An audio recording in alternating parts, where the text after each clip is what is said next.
Direto do Jardim do Éden, sejam todos muito bem-vindos ao canal Histórias Esquecidas da Bíblia. Eu sou o Profeta Melotti e vou acompanhá-los ao longo desta jornada através das páginas da Bíblia. Antes de mais nada, não se esqueçam de se inscrever em nosso canal, de deixar o seu like e de ativar o sininho de notificação. Lembrando que não custa nada e não demora mais que 10 segundos para fazer isso. E o trecho que vamos abordar hoje vai de Êxodos, capítulo 3, versículo 11, e seguiremos até Êxodos, capítulo 3, versículo 22. Vimos no capítulo anterior que Moisés recebeu o chamado de Deus para libertar os israelitas da escravidão.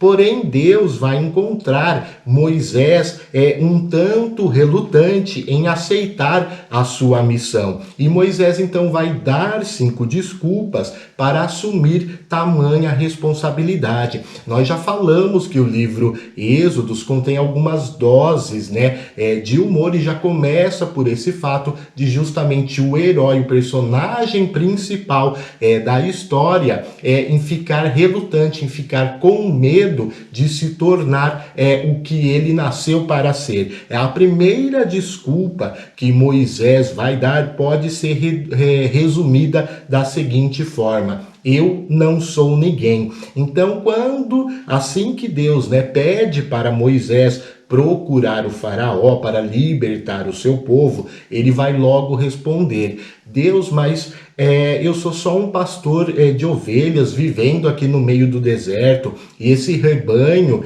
nem meu ele é do meu sogro.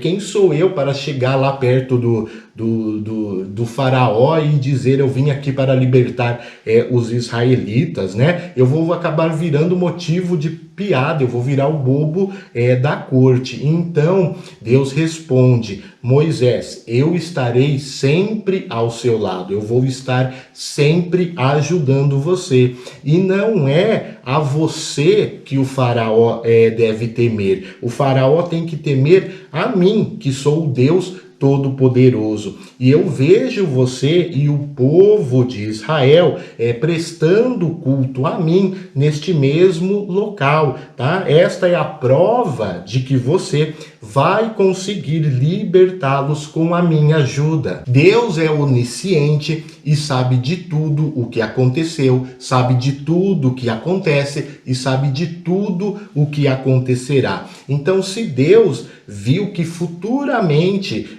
Moisés estaria com o povo de Israel ao pé do Monte Sinai prestando culto, a única forma disso acontecer seria com Moisés tendo sucesso em libertar o povo. Então essa visão divina, essa onisciência serviria como uma prova para Moisés de que ele conseguiria realizar a sua missão. Então Deus estava dizendo para Moisés: Moisés, você não acredita em mim? Você não acredita que eu sou um Deus todo-poderoso e onisciente? Se eu estou dizendo que você estará aqui prestando culto junto com todo o povo de Israel, isso significa que vai acontecer. Isso deve servir de prova para você que você será bem-sucedido. Deus não caiu no papo furado de Moisés, então Moisés vai dar uma segunda desculpa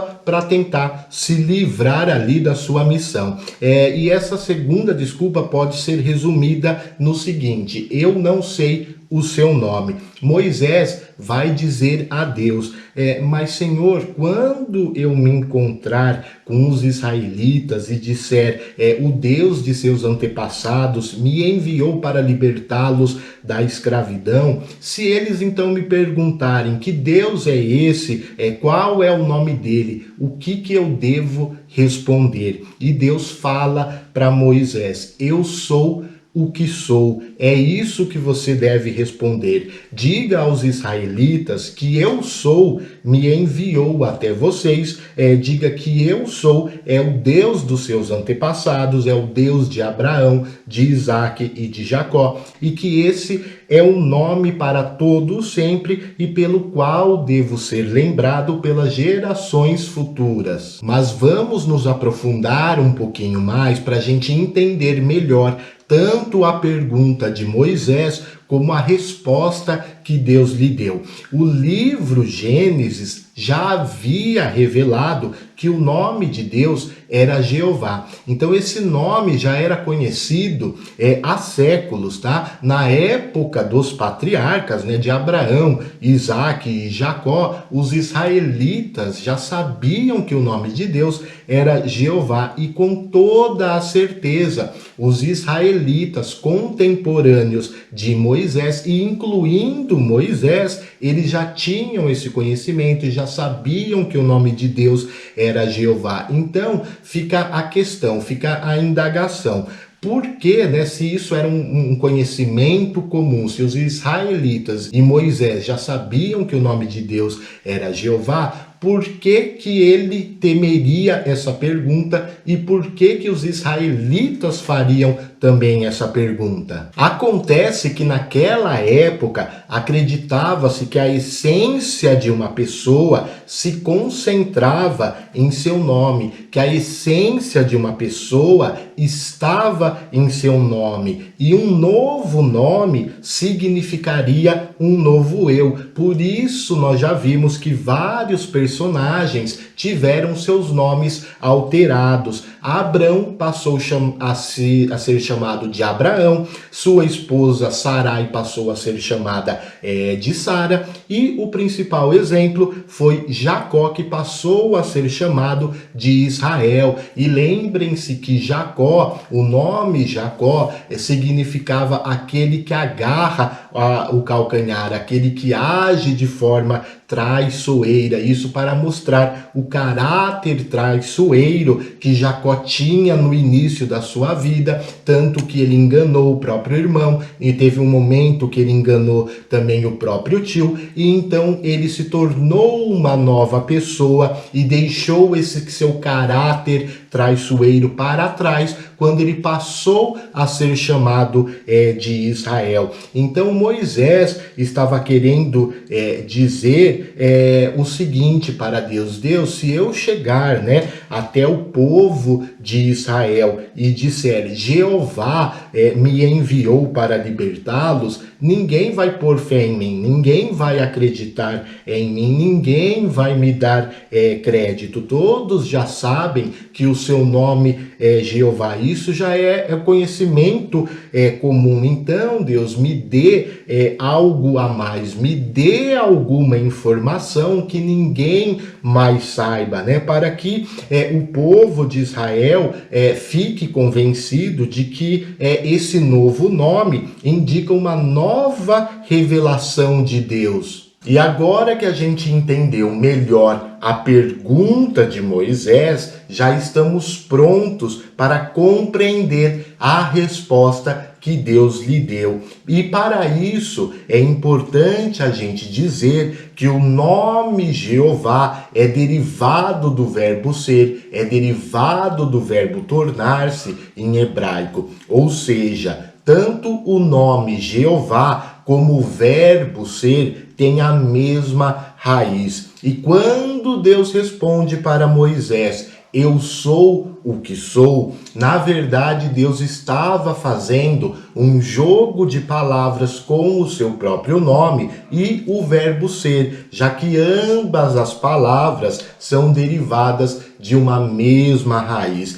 E a mensagem que Deus estava dando para Moisés, a essência, a informação que ele estava dando a mais, para que Moisés convencesse os hebreus de que ele recebeu uma nova revelação divina, em sua essência era a seguinte: eu sou Moisés, a causa primeira. Se o sol, o céu, a terra, a lua e todo o universo existem, é por minha causa.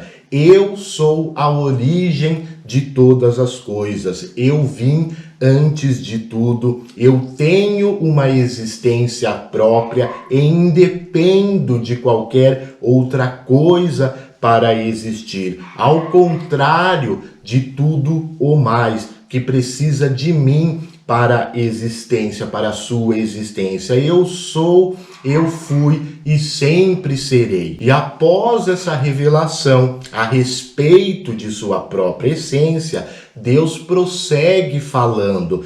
Moisés, se encontre com as autoridades do Egito e conte que o Deus de Abraão, o Deus de Isaac, o Deus de Jacó, viu todo o sofrimento que Israel está passando com a escravidão e que Deus está prometendo libertá-los e levá-los para Canaã, para a terra prometida. As autoridades de Israel vão acreditar em você. Depois de tê-las convencido, dirija-se até o faraó e diga: Faraó, o Deus dos hebreus veio ao nosso encontro. Por isso eu peço a sua permissão para que o povo de Israel faça uma viagem de 3 dias até o meio do deserto, para que eles possam oferecer sacrifícios em louvor ao nosso Deus. De início, Moisés foi orientado a fazer um pedido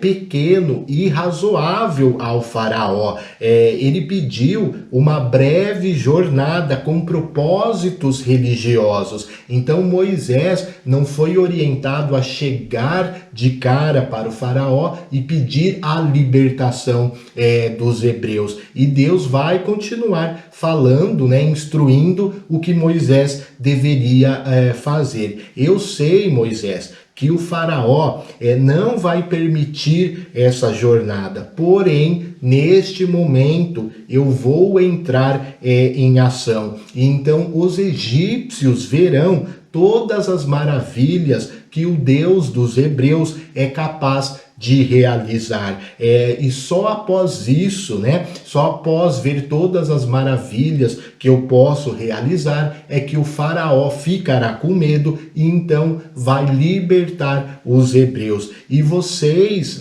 os hebreus, não sairão de mãos vazias. O povo egípcio dará a vocês objetos de prata, objetos de ouro, darão a vocês roupas para que vocês possam dar aos seus filhos, de tal forma que os hebreus despojarão os egípcios. E esses versículos que dizem que os egípcios darão ouro, darão objetos de ouro, de prata, darão roupas aos hebreus, contém um certo humor, uma certa dose de humor, como é costume no livro Êxodos. Os egípcios, para se verem livre de Israel, eles seriam generosos, mais ou menos assim: olha, pegue nossas coisas, pegue nosso ouro, pegue nossas roupas, mas por favor, saiam daqui com o seu Deus, saiam daqui com esses gafanhotos, pegue o que vocês quiserem, mas nos deixem em paz. E também contém uma certa ideia de justiça, porque durante séculos os hebreus foram escravizados. E escravo não recebe salário, escravo não tem direitos trabalhistas, não tem férias, não tem feriado e nada disso, tá? Então, ao longo de 400 anos, os hebreus foram explorados, então agora, neste momento, quando eles sairiam do Egito, eles receberiam de volta, como se fosse uma justiça divina, eles receberiam dos egípcios tudo aquilo que eles deixaram de ganhar nesses 400 anos que eles foram explorados, tá? É como se eles estivessem, recebendo tudo aquilo que eles deixaram de ganhar, tá? Moisés vai ainda dar mais desculpas para tentar se livrar da sua missão, tá? Mas veremos isso em um outro vídeo, porque infelizmente nós vamos ficando por aqui. Eu desejo tudo de bom, tudo de melhor a todos e a gente se vê no próximo episódio de Histórias Esquecidas da Bíblia.